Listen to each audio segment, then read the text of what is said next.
d'abord, nous tenons à vous souhaiter la bienvenue. C'est toujours un plaisir de vous recevoir. Alors, Madame Boutal me dit de souhaiter la bonne année à tout le monde, avec quelques jours de repart. Donc là, on a commencé par le projet de développement de Bab el-Bahr, qui est un projet qui est mené en partenariat avec un consortium d'Abu Dhabi, Al-Ma'bar.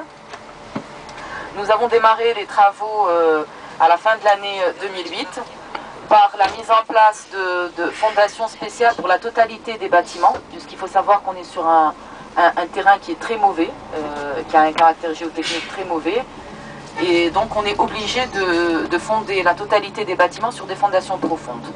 À ce jour, toutes les zones qui nécessitaient un traitement ont été traitées donc, par fondation profonde, et les bâtiments ont commencé, donc la construction a commencé. Alors, là, on est juste à côté, à ma droite, vous avez ce qu'on appelle le front fluvial, qui est fait en fait de 3 blocs. Ce sont des bâtiments en R+3. Et en face, on a le front marina, également, qui est en cours de construction. Et là où on est passé, c'est un des premiers voisinages, qu'on appelle des voisinages, des premiers bâtiments de la Cité des Arts et Métiers. Donc comme vous le voyez, les travaux ont bien commencé, sont, on va dire, largement entamés. La partie dont je vous parlais, qui est le front fluvial, front marina, c'est la partie qui a été confiée à un groupement d'architectes marocains, Confluence.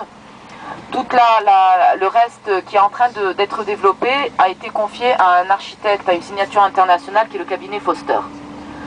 Donc les grosses œuvres sont très bien avancées, nous aurons des premières livraisons, Inch'Allah, dès le premier trimestre de l'année 2011, concernant donc terminé pour le front marina, front fluvial, et les travaux vont s'enchaîner au fur et à mesure.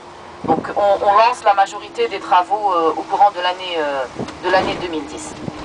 Donc c'est un projet qui est à majorité, oui, donc on va développer 560 000 m² planchers, avec une forte composante résidentielle, commerciale, bureautique, des hôtels et des équipements publics, notamment, comme on le sait pour la Cité des Arts et Métiers, un certain nombre de musées et d'équipements culturels. Voilà.